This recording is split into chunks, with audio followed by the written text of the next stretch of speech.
when it comes to a contract, if the terms of the contract include a privacy clause.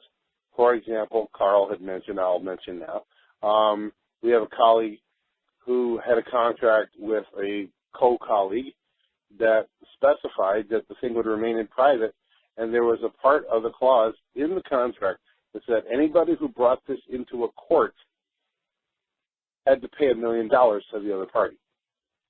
Period. It's part of the contract. That all these, that if there was any discrepancy, it had to be handled in the private through a private education process. All right, not public. All right.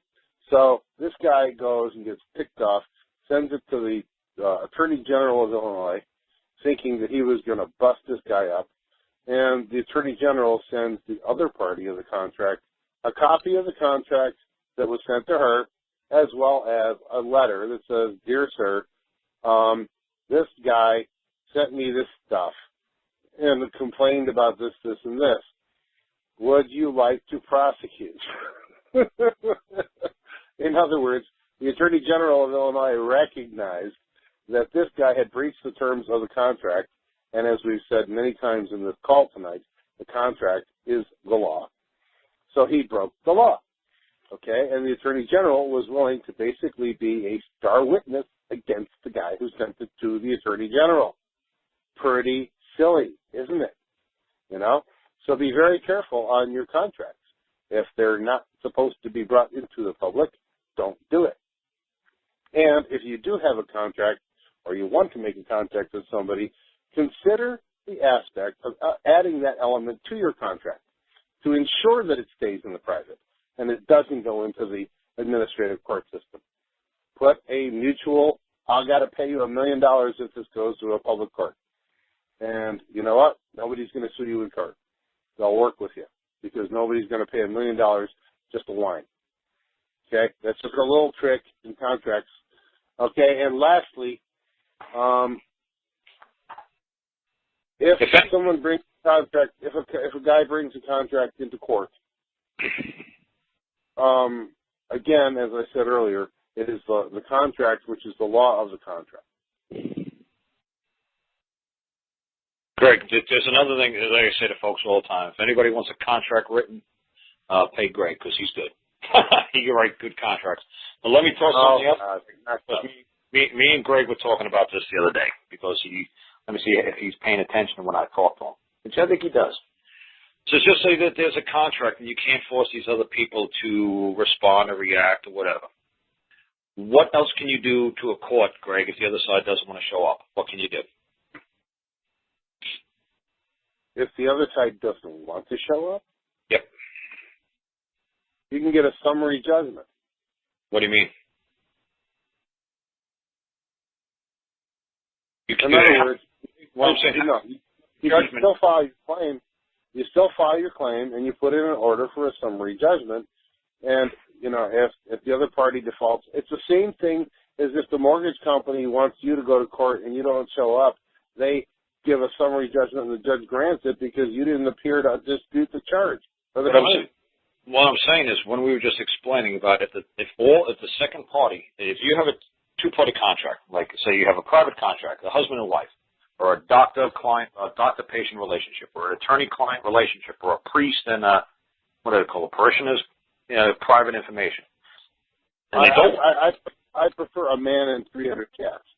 Okay, and they don't want to disclose the private contract or the private agreement, or they don't want to air their dirty laundry out in public. Nobody on this planet can force somebody to disclose the information of a private contract into the public, regardless of what that contract is about. There's no power on this planet that can open up a trust and intervene into a contract if all parties don't want it. If the two parties are a part of this, that's why, like a marriage license, you're allowing the state to be the third party intervener on day one. So if it was just a marriage license, it was just a marriage between you, or if it was just that's what I call it. Say when you consent, a consensual connubial relationship with a woman to procreate and produce offspring. There you go. the government can't get involved. Whatever private contract you have written between her and him, the two people, she can run the court and do whatever she wants. Like Judge Greg just explained to you, the guy says, I don't think this is closed. I mean, and that's really important. And, you know, as an anecdotal little piece, my girlfriend in college and I had thought we would get married. We didn't because I wanted kids and she didn't. So we went our separate ways. Years later, she ended up becoming an attorney. And we connected again, you know, through alumni stuff and everything. We started talking. And we actually, before I got married, we're talking about this stuff. And we actually wrote, you know, a cohabitational kind of contract that would allow a man and a woman to live together under a private contract so that they didn't have to become party to the state, or the state didn't become party to the marriage. But at the same time, contractually, it gave the man and woman all the rights that would appear to a married couple under the state law. We actually wrote that, like back in 1992. You're breaking up, Greg. You're underwater again. So we wrote this agreement, you know, back in 1990 or 1980 or something like that. I forget when it was, because we thought that was really interesting. Even though she and I never got married, we both agreed that we never wanted to get married. And she became a lawyer and I became a goofball, right? Wow. And I was saying, Greg, I was hoping that you were going to catch on to what I was saying. How do you kind of try to force the other person to realize that it would probably be beneficial for you to try to settle a matter on a private side before you have to drag it to court? Okay, Greg probably has his thinking cap on right now. But the way I said that is, if you have the ability to be writing the contract at the beginning, right, you put severe penalties into the contract for disclosure. Okay. Do you see, Greg, that's a lovely answer, but do you see the answer I wanted you to say was a DJ? Oh, Bill. Okay. Okay, you didn't see I was going there, did you? No, I didn't. Okay. Because I was thinking, oh, wait. All right, go ahead. Right. What I was hoping Greg would stumble into eventually, I was hoping he was going to say that you wanted to go for a declaratory judgment. So under the Federal Rules of Civil Procedures, Rule 57, it's easy for me to remember because it's a 57 Chevy. It's Rule 57. And under Title 28, I think it's 2201. And all you're basically doing is saying, look, Judge, you like Greg said to me, he's like, hey, you know what would be fun?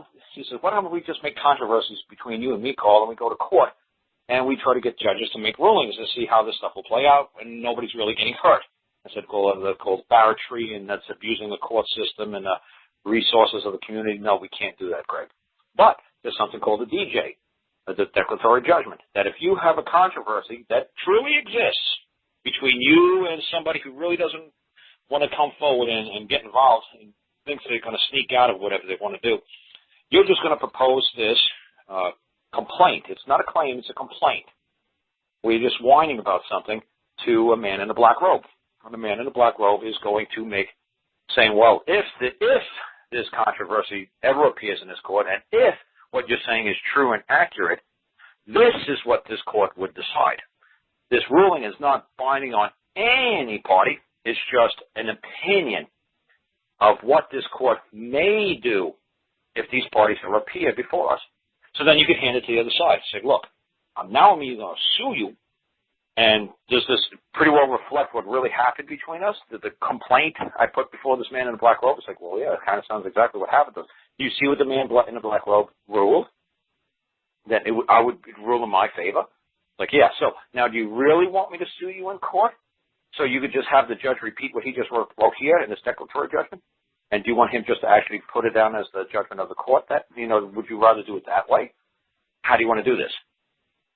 So it's called a declaratory judgment if you're just trying to find an opinion of the court and how they may rule. That's a pretty good way of doing it. Yeah, I forgot about that. That's why I was going with summary judgment. But that's what I'm saying. If you're just trying to test out theories, that's how you could basically do it without. Because people got arrested years ago for doing that silly stuff on me and Greg, like, oh, let's make $1 bet that the judge is going to proceed my way. And then you just file a claim against each other. When you get caught doing that, you're going to get in big trouble. But this is another way to test it out and just show the other side that you mean business. And if you drag me to court, this is what's going to happen. And now when you talk about like a statutory grand jury, that's basically what they do. They have seat 23. Usually it's 23, not 25. Usually, but, you know, because common law is supposed to be 25, but whatever. But what all grand jury comes down with an indictment says, basically he's telling the guy who did wrong, you got 23 people on a jury here that found you guilty or wrong of doing something. What do you think is going to happen when you get in front of 12? It's going to be a lot easier to convince 12 you did wrong. So if the feds or the state are having a grand jury indictment against you, if I was you, I'd cut a deal with the feds. I'd cut a deal with the state. So anytime anybody gets arrested for a felony, the first thing you do is you demand to be indicted.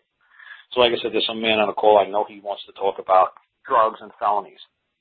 The first thing you're going to want to do is you want to demand a indictment to come down from the grand jury. And you're going to want to present your case and your side to the grand jury. Now, a lot of people say, well, no, the county prosecutor, state prosecutor won't allow you to do that. Baloney. You could address the grand jury if you want to.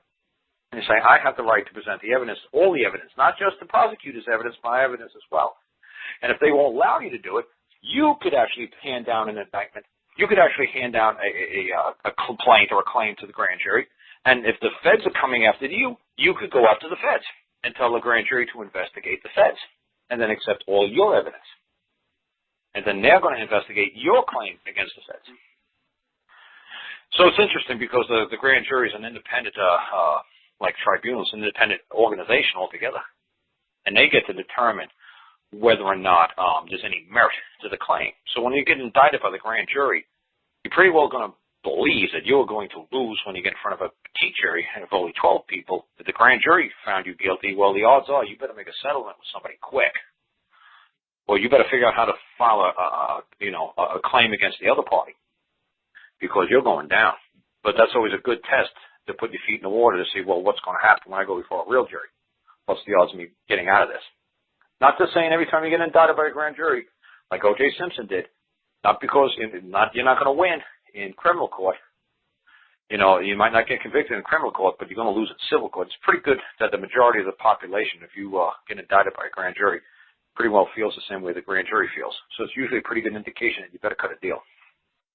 But most times if it's chicken nonsense charges and on a felony level, like this guy who released 12 balloons in Florida and he got hit with 12 felony counts for discharging into the atmosphere helium, he's got 12 felony counts against him. So if I was him, I'd say, you know what, put this before the grand jury and let the grand jury indict me. And the grand jury probably laughs. This is ridiculous. So when it's chicken nonsense charges, and it's a felony, even if it's misdemeanor, I want to be indicted. You tell them put that in front of the grand jury. Because there's a ridiculous code, a ridiculous carbon dioxide act of whatever, Al Gore nonsense. I ain't putting up with this. I want to be indicted. I'm not answering to any of these charges. These are ridiculous. So you can try to do it that way if you want to do it. I'm just giving you guys all kinds of different options how you can go with this.